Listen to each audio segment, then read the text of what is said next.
Hello and welcome to the Paranormal Paradigm podcast, or should we say videocast. Yeah. This is our very first videocast. We've had a few people... Is it called a videocast? A vodcast. Vodcast, yeah. We'll call it a vodcast. Shows how little I know. We've had a few requests from several of our listeners to do this. People want to see us sitting in my living room talking. So apparently. Yeah. Don't know why, but here we are. Yeah. So, of course, we aren't interviewing a guest today. We're going to be talking between ourselves, and we're going to be talking about experiences that we've had while we've been out on paranormal investigations. Yeah. I know, Ben, you've got a lot of stuff you want to talk about. If you see us looking down here, it's because we've got the list. Yeah, got some notes written of down. what we're going to talk about. We can get away with it when we're just audio, but we can't when it's when you can see us. So sorry. So yeah, Ben. What are your thoughts about doing this? I mean, this is something that I've done in the past with a different YouTube channel. So this is plug it. normal. Plug it. So that YouTube channel is Inverter Ben. It's about my invertebrates that I keep. So if anyone's got any interest in that, go and check that out. So this is quite normal for me, really. Just talking to a camera as if I'm talking to someone. And you hope there's someone watching. I hope there's someone that's going to watch the other end. Well, maybe there is. We should get out the K2 meter and see if there is. Actually, no. This is my house. I hope. No, if there are spirits here, just back keep off. it quiet. Yeah. Okay, so we'll get going. So we'll talk about some experiences that we had down at Drakelow Tunnels. Yeah. Now, so I think the first investigation we ever went on was at Drakelow Tunnels, wasn't it? Together. Yes. And we were paying customers. We were. Yes. So we went with a group. We weren't part of a team. Nope, not at that time. I remember we got very excited. We worked together at the time, and we we were looking up on the computer. I suppose we shouldn't have been, but we were looking up on the computer, places to go and investigate and who we could go with, and this place came up. It looked really good. Yeah. And away we went. In fact, this is going to be really sad, but I think it was the 4th of November was the date. And we're talking like 3 or 4 years ago. I remember it being absolutely freezing cold. Yeah. It was definitely like winter time. Yeah, but Drakelow Tunnels is one of those places where you go outside to warm up. Yes. Because this place, you're like 400 feet or something below ground at the deepest point. Yeah. It's about 5 miles worth of tunnels all in all. But it doesn't drop below. Is it 5 degrees? 10 degrees? Might be 10. 10, I think. It won't ever drop below 10 degrees because of the depth of where it's at. But it's still cold. But it's still cold. When you're there for hours at a time, at night, it is still cold. I mean, this place was built as a war bunker, basically, and I know I think Rover used it to store plane parts during the war. And some of these tunnels, you can get like 2 Arctic lorries down side by side. Oh, they're massive. They are huge. And even if you don't get to see anything spiritual happening, it's just a great place to go. Just to see I won't call it architecture, but the building itself. It's an engineering feat in itself, just to watch and just see, how they've run all the pipes and everything. Yeah, and it's fantastic. And of course, most of the place isn't hooked up to electric either. And when it's dark, it's dark. It's dark. Yeah, we do locations where there's a fire exit sign, so it's not quite dark, or there's a street light outside. But this place, you can hold your hand light here, and you just cannot. You wouldn't know it was there. Someone could stand right in front of you, you wouldn't even know they were there. No, it's very dark. If ever you get the chance to go down there, do. Yeah, because definitely recommend it. It's a great place to go. So yeah, it was our very first one. I'd been on a couple. It was your very first one. It was my very first one. Yeah. So we went down there, and I'll talk about one of my experiences down there, and that was when I participated in the human pendulum. So for those that don't know what that is, firstly, buy my book. It's explained in there. Nice plug. But also, it's basically just it's like a dowsing kind of experiment. Whereas instead of using a pendulum on a string, we use a pendulum as the human body. Yeah. So person stands up, they get relaxed, not hypnotised, just relaxed. Some people stand around them so they can see. We tend to put a person in front and behind so they don't, in case they fall over, just for health and safety. And luckily, on this instance, he was behind me. And once you're relaxed, they ask for a spirit to interact with you and give a yes or no answer. And the idea is that the body sways one way or another. And then they ask for the opposite answer, and it normally goes the opposite way. And well. Yeah, it's kind of like a reverse pendulum because you're fixed at the bottom, the top The swaying top rather swaying, than it being the other way around. That's so right, yeah. that's the best way to describe it, really. Now, I am quite dubious about this experiment. I believe a lot of it lies within the subconscious and the ideometer effect, which is where you have involuntary movements of the body. But the one thing stops me from really thinking it is completely part of the subconscious, and it was my experience. And I got relaxed. I got kind of, I guess I was really relaxed. 1:30 in the morning's not hard. Yeah. And the guy started asking questions, and I don't really remember the questions being asked. I don't really remember much noise, and as far as I was concerned, I was doing my damnedest to stay still. I wasn't moving. But apparently later, I know Ben's missus said that I was doing what's called the Michael Jackson lean, and I'm a big guy. I shouldn't be doing the Michael Jackson lean. And then eventually, I had this huge whack on the top of my head, and it flung me backwards. So at this point, I got a bit scared because it's physical. Ben's caught me from hitting the floor, and they've half carried me out of the room. And I could feel this grip on the top of my head, a vice-like grip. And we go to the next room, and this guy's trying to calm me down. I can't remember my name, I don't know what day of the week it is, and for several minutes it carries on like this. And then as I start coming around and coming back to be myself, I hear this growl behind me, so I spin round and the guy says, whoa, just look at me, don't focus on that, just look at me. When we went back into the room, the people we'd left... Yeah, so all of us, there was probably another 12, 15 people in that room. Yeah. So we'd all stayed, there was only you and the other guy that had left. Yeah. So we'd all stayed there, and we'd done a bit of like calling out and all that sort of thing. And you recorded an EVP of the guy saying hello. Yes. And we did the timings, and it turned out that the growl we heard happened roughly the same time that they'd recorded hello. Yeah. And if any of you know about my theory about how spirits operate on frequencies that we can't detect, then this would make sense. To the human ear we heard a growl, but on a recorder that can pick up higher or lower frequencies than the human ear, it's picked up hello. So to us it was this animalistic, evil, real, nasty growl, but the recording was actually as innocent as you could be. It was hello. It was literally just someone like, hello. Hello. It was, it was like, wow. So it goes to show that you shouldn't really trust your ears as far as this theory goes, because it could be something completely different. So yeah, that was my, I guess, lasting experience down Draco tunnels. That it really shook me up, and it was quite physical, I guess. What it whacked me and hit me over, and yeah, so that was my experience. I know Ben's got yeah, one. I mean, another experience that we've got that we've made note of is an orb that we saw. Again, this was on a recording. We couldn't see it physically, and at the time, this coincides with another experience where we were using a spirit board, and because of the time this place was built, we decided to play some music that would be from the time that people would be down there. It was in the kitchen area, so it would have been busy. There would have been music playing, while they're cooking, all that sort of thing. And we were sat down. There was two of us sat down, just recording with a phone. There was yourself and someone else, sort of dancing around a little bit, trying to sort of build the energy, Yeah. And all of a sudden, we saw this red orb come onto the screen on this recording, and there was it looked like one, and then it split into two, and it's almost like they were dancing around each other with this music playing, and it was so weird. And we watched it back and back, and down in Draco tunnels, it's quite damp as well, so you're not really kicking up dust and dirt off the floor. No. Because we thought maybe it's dust. Well, you could see bits of dust coming up. Yeah, where like tiny little specks, floor. reflecting in the light of the phone.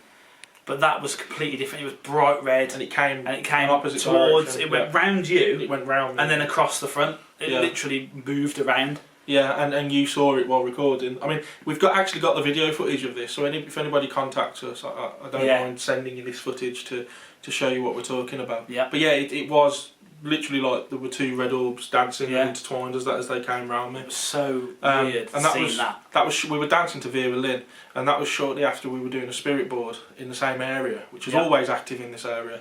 And I told them I was turning Vera Lynn off because I'd had enough and she's rubbish. Because you like to antagonise them, don't you? That's what yeah. Well, you get a bit sort of like, if nothing's happening, you're sort of like, oh, come on. Yeah, Let's poke the bear a little bit. Yeah, I mean, I'm not disrespectful or anything. No. I'd be like that with a human, I guess. I said I'm turning it off. It's rubbish, and the glass straight away, as fast as you like, straight over to no. Yeah. I said, well, I guess we're keeping it on, and that's when we went and decided to have a dance. And if you get to see the video, then you'll see what I mean. Yeah. Another thing we had down there was, again, in the same area on a board, was with a girl, and a physical girl. She was a guest with us, not a spirit girl. And we were doing the board, and we asked the spirit who it was there with, and it went over to her. She was there with her mum, I think. Yes, I think she was. Yeah. And we. So I asked if she and her mum would take the finger off the glass, so the only people left were the people that didn't know them. She then, I asked if she could ask some more questions, so she did. She asked things like my date of birth, what school did I go to, what's my sister's name, stuff like that. And the people touching the glass answered every single question correctly. And she got quite upset actually. Yeah. Started crying. We then found out that she wasn't as old as she should have been. She lied about her age, I think. Yes. So it was kind of a mutual agreement that she was going to leave. But to be honest, I think she would have anyway, because I think she was pretty freaked out. Yeah. I mean, that sort of thing with the age thing, that's purely for insurance purposes. Yeah, we're not ageist. Yeah. if anything, I mean, I'd love to take small children because they can see things that we can't. Like Dracolatons might be a little bit scary. That would be too scary. Yeah. We'll have to investigate a soft play or something. Yes. But then that would be too distracting. Maybe. Get off the slide. Come and do the spirit board. Yeah. But yeah, so that similar instance happened at a place called Smethwick Baths, and we'll talk about that later. But that was a very interesting thing because we were answering the questions, and no one, to our knowledge, was on the glass would have known the answers to these questions. But I think she asked about 4 or 5, and he got every single one right, which was quite creepy in itself. Ben, do you want to talk about the golem thing? Oh, the creature, the golden creature type thing that we saw. So we have a room that we use as a main hub. So at different points during the night, we'll all go back there, have a bit of a break, have a drink, a bit of a snack, whatever. And we walked out this room, and I think, was it yourself that was there first? I can't remember if it was you or someone else. Was just staring. Oh yeah, down. we were slightly outside the room. Yeah, so if you imagine a long corridor, and then off it is a little room, and I was stood outside the door looking down. Down this corridor. Down this corridor. And in the tunnels as well, there's always different little buildings. Toilets and stuff, like toilet blocks and that so if you sort of imagine thing. looking down a long corridor, there's little blocks just dotted around, toilet blocks, offices, that sort of thing. And they're only the height of a normal room in a house. Yeah, but the tunnel is the tunnel's 4 times the height of that. So they've got roofs on all these. So you were stood there, and you were looking at it, and I remember you calling me over and just being like, stand there, look down there, tell me what you see. So I'm looking, I'm staring, and all I can see is this building, and on the roof is it literally looked like a golem. It looked like a golem, yeah. So like some sort of creature all bent over, sort of on all fours, and it was just sat there. And we called another couple of people out. They came out and they could see what we were looking at. We shone torches down there, but nothing would show up. There was no shadows casting on anything, because again, no electrics, no light. I mean, even for the entrance, we have to put candles down for people to follow. Yeah, because there's literally no electric. Candles in the toilet. It's pitch black. So it couldn't have been a shadow. There was no structures in front of us. No, could have made that structure. We plucked up the courage to go a little closer. And then by the time we moved on and had a bit of a chat, when we look back, there was nothing there. It's like it just disappeared. And at some point, I'd say there's probably 4, 5, 6 of us all looking down. Yeah, we were all staring down this thing. And we could all see this outline. Yeah, and we weren't pulling it in each other's heads initially. We weren't saying, no, because you just say, look down there. Can you see that creature? You say, have a look down there, see what you can see. And they were all coming back with what it looks like an animal or something that's on this roof. And of course, I understand. I'm the biggest skeptic going that we potential, planting of the subconscious. Oh yeah. And power of suggestion is what I'm looking for. So I'm telling you, you're telling them, and eventually we're all seeing the same thing because that's what we feel. But it's almost like I know what I saw with my own eyes, and I know Ben did. So even if the other guys were subconsciously being led on by things that we were saying, we definitely saw it. Yeah, we definitely saw something. 100%. Whatever it was, I don't know, but there was something sat on that roof. There's so many things that have happened down Drakelow tunnels. I mean, we had we were in a room that was like, it used to be a key room, so it's where the security guard used to be, and we've had 2 or 3 groups set on separate occasions, different people claim they feel a small animal walking around their legs. People described it as a cat or a dog. Now I think it would make sense that it was a dog, because a security man would probably have a dog. Yeah. And he's still in the same room that he would have been when he was alive. But the one we're going to end on for Drakelow tunnels was, I think it might have actually been the last time we were down there. And there's a part of the tunnels as you go right towards the back, and there's a slope, and it's slightly like that, and I think it leads outside at the top. Yeah. And it gets damp. I mean, imagine it's damp down there anyway, but it gets damper and damper as you get closer to this place, because you're getting closer to outside. And we were all stood on this tunnel. Now the tunnel's probably roughly, I don't know, 50 metres long, 30, maybe not even 50, 30 metres long. Yeah, I'd say about 30 metres. And it's like that all the way. Yeah. And then to the bottom, you can only turn right, so it's like, like an L shape. There's only one way in and out of that tunnel. Basically, because the door's always locked to the other end, so you can't get in that way. And we were all there. Everyone on this investigation, we were all there. And it's like I say, it's a big place. We make sure we don't lose people there. Yeah. And we were all stood halfway up this tunnel, so there's probably about 15 metres to the bottom. And we were all, just calling out general stuff. And it's cold, and it's late, it's dark, and as human nature goes, we are literally like penguins, all huddled together, and so we start calling out, and then someone starts whistling. They say, can you copy this whistle? That classic technique. Yeah. And I'm absolutely awful at whistling, but someone does this whistle, and we don't get anything. About a minute or so later, I say, come on, copy this. They whistle again, and within about 3 seconds, we get a whistle straight back. Yeah. And it was so close to us that I turned my torch on and actually began accusing people of having a laugh. Like I was basically saying, don't do that, because we're actually trying to get something here. And they all looked at me like completely shocked. Like, no, trust me, we heard that as well. So I was like, okay, right. And the thing is, on investigations, you have your team around you and you trust your team. And it's not that I don't trust other people that come with us, but we don't know them. And they might be trying to have a laugh, they might be there for, for giggles and whatever. I mean, I don't know why people would pay to come on an investigation and to spoil it. And to spoil it, But you would get people like that. Yeah, and well, you do. I mean, we've had them. Yeah. Anyway, this happened about 3 more times. However, on the 3rd time, the whistle sounded as if it had come from down the slope and around the corner. It was more echoey. And of course, I can't explain that, because we were all there. Mm-hmm. So when it happened, I turned my torch on, I went down to the bottom just to see if one of the group had snuck away. We're such a trusting bunch. But there was no one there, and that's where the whistle had come from, just around the corner.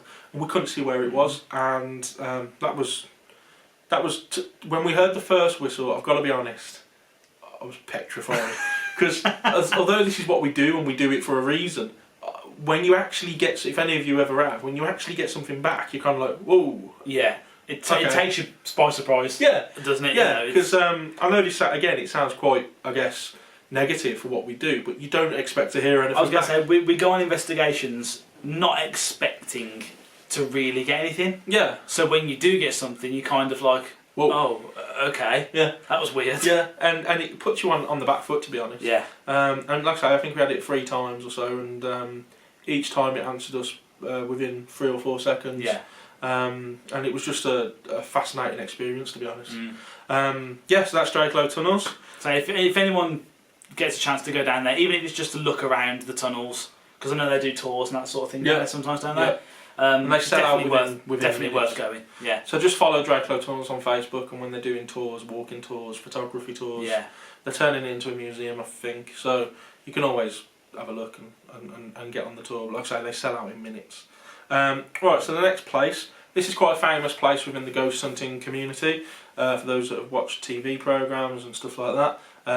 This place is called the Ancient Ram Inn, and it's in Gloucestershire. Now, Ben has an interesting Yeah, I've got experience an in interesting here. experience. Quite, from you probably had. I was disappointed with this place. I'm going to be honest. It was built up. I was hyped up. I'd seen the programs. I'd heard the stories, and I thought this is going to be mega. Took my wife with me, who hates these things, telling her, "Oh, this is going to be great." And in my opinion, it was a bit of a flop. But Ben had a great experience. Yeah, so it's not a huge place. It's got a lot of rooms for such a small place. It's quite compact. There's a lot of rooms for places, you know, because obviously it was an inn. People stayed there, all that sort of thing. There's one area that's kind of like, I'd describe it as like a barn, almost like a garage. Like a poorly built extension, wasn't it? Well, if I remember rightly, wasn't the floor made up of doors? Doors, yeah. Yeah, like the floor's so uneven, but someone's just put loads of doors down. Yeah, to so walk in the across. middle of the night, which I mean that screws with you around a little bit, you know. Yeah, You think, what's the door doing on the floor? Trying to open the door. I can't get out. But yeah, so we were in this area, and this area it's full of just stuff. Nothing in particular. There's just old stuff in there. There's Christmas decorations. Christmas decorations. I found an old tax disc from like the 1960s in there. There were doors stood up. There were doors stood up. There were doors on the floor. So to get into this area, there's only an archway that separates it from the rest of the building. So we walk in this area. There's probably about 6 of us in there. We'd split up into a couple of groups, and we're stood in a circle.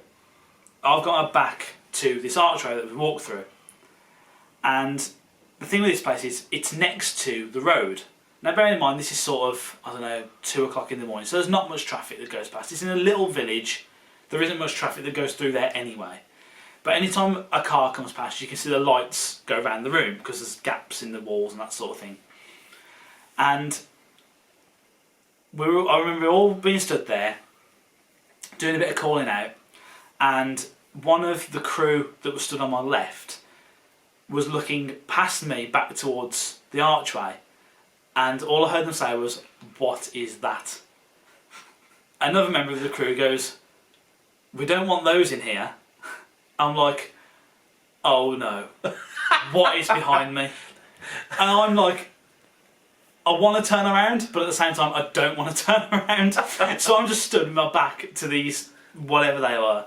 And they all they could describe them as was like these big like wraiths, like almost like floating but huge, and just like almost like a sheet. Like you imagine a ghost, you know what I mean? Yeah. When you're a kid, you imagine a ghost being like this sheet. When you describe but it like black. Oh yeah, I picture the ring wraiths from Lord of the Rings, or the Dementors from Harry Potter. That's perfect example. Yeah. So that's what I described these as, and they were just like, "We don't want them in here. Just ignore them. They're not going to come any further in." Blah blah blah. And I'm just there, stood there, terrified because I'm like, "What is behind me?" And as this is going on, I feel like the room is getting darker. And it's hard to explain because somewhere's dark anyway. You can't imagine it getting darker. But the lights, I could hear cars going past, but I couldn't see the lights.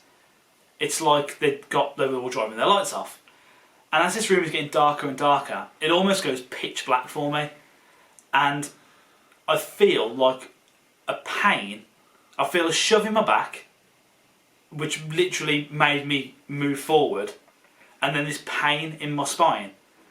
And I remember the woman who was stood to my right just saying to me, "Remember about your protection, because we always do protection before we start these investigations so that we can push spirits away if we need to," and that sort of thing. She was like, "Remember your protection, focus on that, you know, you'll be able to push them away." And I couldn't get over the fact that I'd been shoved forward and I had this pain in my spine. And I'd later learned that in that same area there used to be hanging gallows. So we think that these creatures or these figures that we saw could have been representative of a hangman or something like that. And that shove was like as if I was being shoved through the gallows. And then obviously the pain in my spine being a broken neck, yeah. You know. But it was so weird. I mean, there was no one behind me, but I physically couldn't stand still. I had to move forward because I felt like someone just gone straight in my back. And to those that have investigated before, when you feel something like that, it's unnerving. It is unnerving. To get on the top of the head, I have to close it because you know these things can interact with you, but when they actually touch you, and you know you've been touched, sometimes you feel like you've been touched, but it's probably just part of your jumper. It could be a coat unfolding on you. But you know when you've been touched, and it is unnerving. It is. It fair. really is. And wasn't it in that same room that someone saw that like a goblin? Because I wasn't there for this, but someone saw a goblin. Yes, creature. that was in that archway as well. That was like sort of out the other side of the room. That was behind these two creatures. Right. But we couldn't figure out what it was.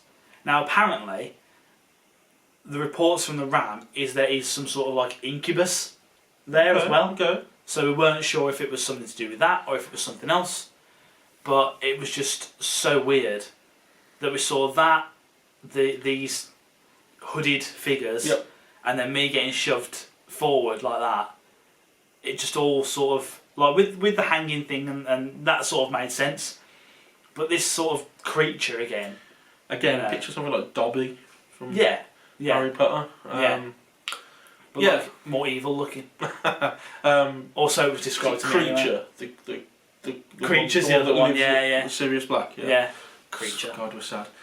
It's only because they've been replayed on ITV. I've been watching them, so I know what's going on. Played on ITV. Yeah, but they never show. I don't know if they're going to do it this time, but they get to the last one and they don't show it. Oh. So you invest like 6 Sundays in this, and then I want to see the end.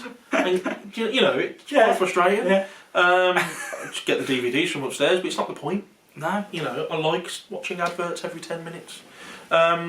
We digress. The other thing that happened at the HRM Inn, again, I wasn't there, so over to Ben, but this was about the K2 meters that were in the room. Again, we've got videos of this, so if anybody wants to see the videos, just drop us a line and I'll be sure to send them over to you. Yeah, so this was in sort of what you class as like a living area, I suppose.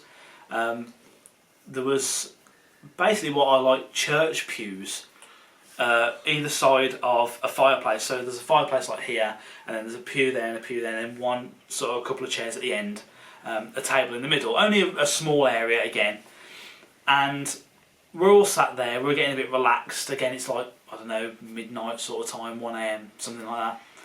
And we've got 2 K2s on the table in front of us. And we're doing a bit of calling out and asking for someone to come and mess with the lights on the K2, make them flash up to the red because they always stay on the green. And we got a response. They went straight up to red and then straight back down. And we asked them to do it again. So it did it again, back down. Now bearing in mind there was 2 there and both of them were doing this. So we started asking more questions because with the K2s again we can get a yes and no answer out of them. So if it's a yes answer they can make the lights go up, if it's a no answer they don't have to affect it at all. So we started asking some questions and we found out that we believe it was a child that was playing with these instruments.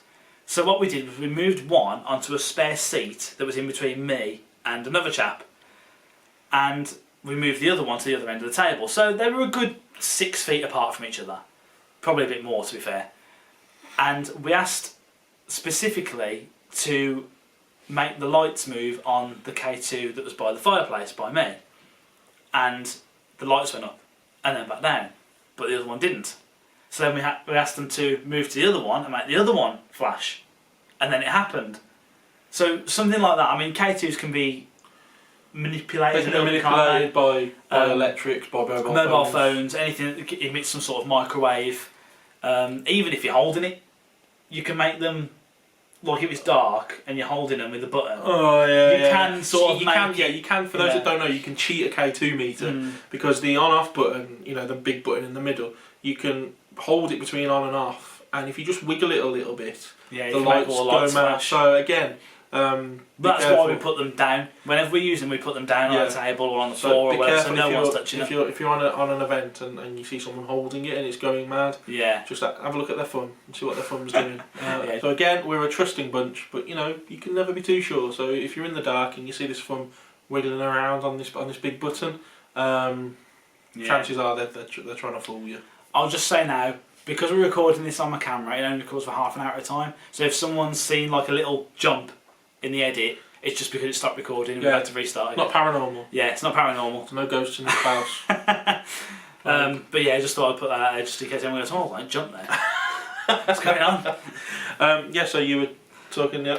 Yeah, so we got them to go from one to the other and back to the other and back to the other, and I can't remember what it was. We asked if we could speak to like a parent or an adult, and both K2s just went straight up to red, back down again, and that was kind of it. Like everything disappeared, and you can sort of tell if an area has gone quiet all of a sudden because you feel like the energy shifts, and it was almost like we had asked for some sort of parent to come along.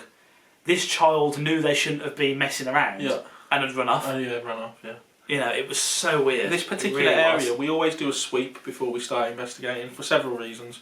One of them being for health and safety, so we know if there's any, change in floor levels or any steps we need to know about when it's dark.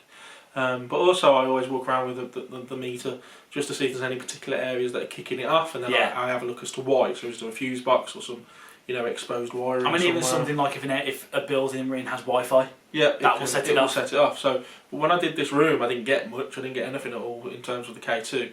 But what's interesting, and this is again the sceptical side of me, is if you do get to see this video, someone takes a picture of the two K2 meters as they're next to each other, and as the picture flashes, the K2 meter shoots up. Yeah. So it shows how they can be influenced by outside sources. That was pretty much it for the entry. I mean, like I said, there wasn't a lot that went on there. I mean, it's a creepy building. I mean, again, there's a lot of sort of religious stuff as well there, isn't there? I think it's the area itself. I mean, Gloucester's quite a religious place. But it's a building that's very full of different artefacts and that sort of thing. Yeah. It's obviously a very, very old building. Yeah. Well, it was so old. I mean, when we went into the loft, there were certain areas we couldn't go in because we would literally fall through the roof. Maybe they need some doors on the floor up there or something. Possibly, yeah. We could have fell through the roof, so we had to be careful where we were going. Now, there was a guy that used to live there. I think his name was John, and he died not long before we went. And I've heard a lot of people claim that the reason the activity wasn't so good then and hasn't been since was because he's died. The spirits that were attached to him have also gone. Yeah. Again, let's be sceptical about it. It could also be that he was doing things in order to make a decent living. Because people pay a lot of money to go to these places. I mean, and it was a very highly investigated place. Yeah, very highly. There was a lot of groups that went there and would pay a lot to go there. So another reason it could be quiet is because maybe the spirits, if they are energy, or if they're being asked, if they're basically performing monkeys, and if they're being asked to perform 3 or 4 nights a week for 7 hours at a time, they're going to need a holiday. Yeah, absolutely. So they're probably going to be, just bugger off. We don't want to perform for you. So there's always that possibility as well, and we do notice that. We do notice if we go somewhere that's the opposite and it's never been done before, it's equally as quiet. And we think that that's because sometimes the spirits don't know what to do, they don't know how to take it. Yeah, it's like if a building hasn't been investigated, we find that there isn't much energy built up there, and these things do take time. Yeah. Like, for example, the pub that we've been doing over the past 6 or 7 months. You may have heard us talk about it on the podcast. That's getting more and more active every time we do it. In fact, the landlord called me on Saturday morning before opening hours. He was cleaning, and told me that he'd had a flurry of activity within the hour that he was there cleaning. Wow. Pieces of wood were moving on their own. He heard his name called. The doors were opening on their own, big doors. So he'd heard quite a lot of activity and seen a lot of activity. And I think it's because we're not waking it up, but it's getting used to interacting with us now. And the other thing people need to remember is if you're kind of shouting at this entity, look into my camera or make this K2 meter light up. If you're talking to someone who's come from, I don't know, anywhere that's older than the last 30 years, they're going to think, well, what's a K2 meter? I don't know what you're on about. True. Or, if they're from the 1700s, look into this camera, they're going to be going, what? Yeah. What do you mean? Same with the spirit boards. If you're talking to people and you're saying, what's your name? Spell your name, and you get frustrated. Remember that you could be talking to a child who can't spell their name. Might not be able to spell. Yeah. You could be talking to someone who's illiterate because they're from 1700s, and the only way they spelt the name was with an X. Yeah. So they probably don't know how to spell the name. So all these are things you need to take into account when you're talking to to potential spirits, you need to understand and put yourselves into their spiritual shoes, and try and imagine, you know, the situation that they're in or they were in, and why they might not be able to interact with you the way you're asking them. Yeah. Okay, so moving on, I don't know, we said we'd make this about 45 minutes or so we've probably got another 10 minutes or so. So we'll talk about one of my favourite places.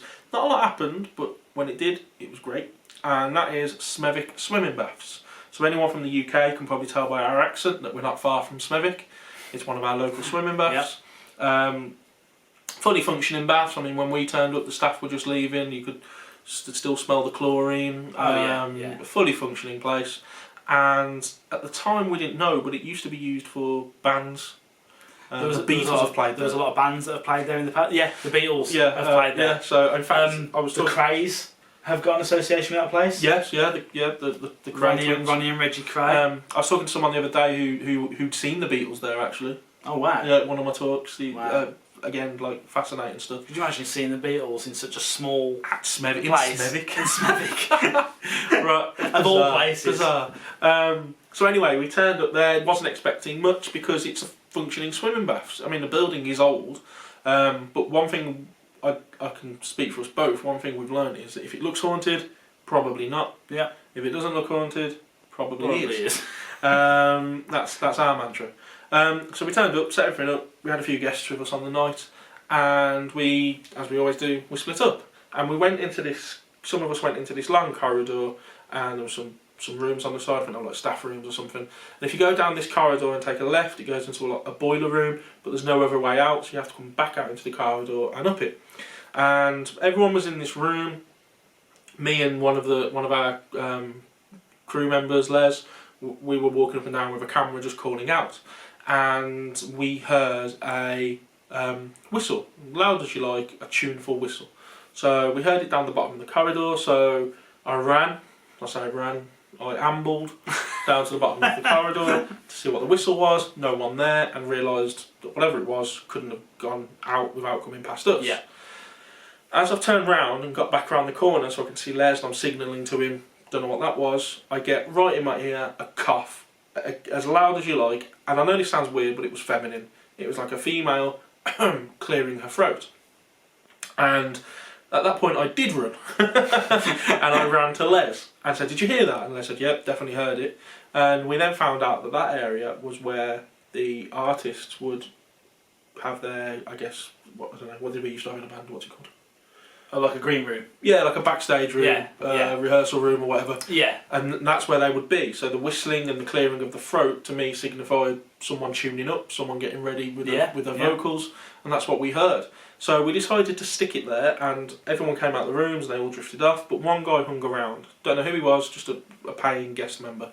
And we did a spirit board. We were in a corridor, so we had to do it on a windowsill, and we started asking questions.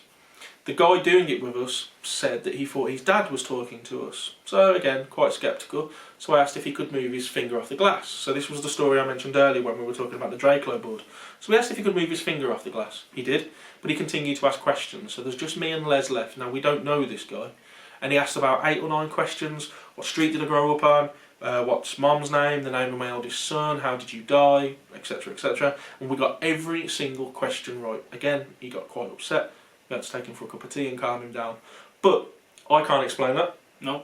I try my best to explain any kind of activity logically, but I can't that. Because if it isn't a spirit moving the glass, you're now talking about some kind of telekinesis where the person who's asking the questions but not touching the glass is somehow putting the answers into your mind, and you're subconsciously moving the glass. So there's a lot of possibilities there. But either way, it absolutely blew me away, me and Les. And this guy, you know, he was upset. We had to go and have a cup of tea, and a cup of tea solves everything. And after 10 minutes or so, he was calm enough, and we carried on. But that will stay with me for a long time. And then I guess, I don't know, you want to mention the pendulum? The pendulum one was a good one in Smethwick Bath. So we entered this room, which was kind of like, I don't know, class it as like a bit of a steam room type of thing. Well, it was just off the sauna, wasn't it? Yeah, I think the saunas were at the end, weren't they? It was warm in there. It was very warm, but there was all these beds laid out, so we just sort of lay chilled on them. I don't know if we were supposed to or not, but everyone just sort of made themselves comfortable, and that was that. So we were in there and we were doing this this human pendulum like Kieran described earlier. And was it the woman that was doing it that was the one that got upset? It wasn't, was it? It was someone else. We were doing a spirit walkthrough. So it's similar to the pendulum we described before. Yes. But this involves more than one person basically. Yeah. So you can have two. You can have up to as many as you like if your room's big enough. But you just line people up. Yeah, you get about 3 or 4 people. Yeah. Sort of either back to back or facing each other, and people at either end and people at the sides again for health and safety reasons. And you basically ask spirits to come towards your voice, whoever's in control at the time. And the idea is that all the people will move the same way, and then back the other way when you ask them to move away from your voice. So we were doing this, and we ended up using this to ask questions. So for some reason there was a woman. Was she part of the walkthrough? Yeah, I'm sure she was. So she was stood at the end, and she had 2 daughters. She'd come with 2 daughters. That was so it. she was a middle-aged lady. Weren't they? The 2 daughters were stood on the sides. Yeah, that was it. Basically, in case she fell over. But yeah, so she was stood there. We started asking questions, and then she started sobbing, crying, like just uncontrollable, just burst into tears. Didn't know what was wrong. Yeah, and then we found out. So weird. We found she said she was from the 1800s. We asked how she got here. She'd come with her husband. She hadn't. She'd come with her 2 daughters. How did she get there? She'd come on a horse. On horse, yeah. She hadn't. I think she got a Corsa or something parked outside. Yeah, definitely on a horse. And for about 15 minutes, this woman was, she was inconsolable. Oh yeah. She was really, really weeping. She was crying like mad. People were getting scared. It's what you would class as possession. Yeah, it's what people would class as possession. Yeah, it's what they would be classed as. She thought she was someone else. But yeah, I mean, even the rest of the guests were starting to get scared. Yeah. And at that point, we have a duty of care to remove the person from the situation for their own well-being, but also for everyone else, because her 2 daughters were getting distressed. Yeah, everybody else was getting distressed. Yeah. So a couple of the crew members physically took her outside, sat out on the streets, get some fresh air, to try and calm her down. And she did. I think it took a while, like 20 minutes or so, before she came round.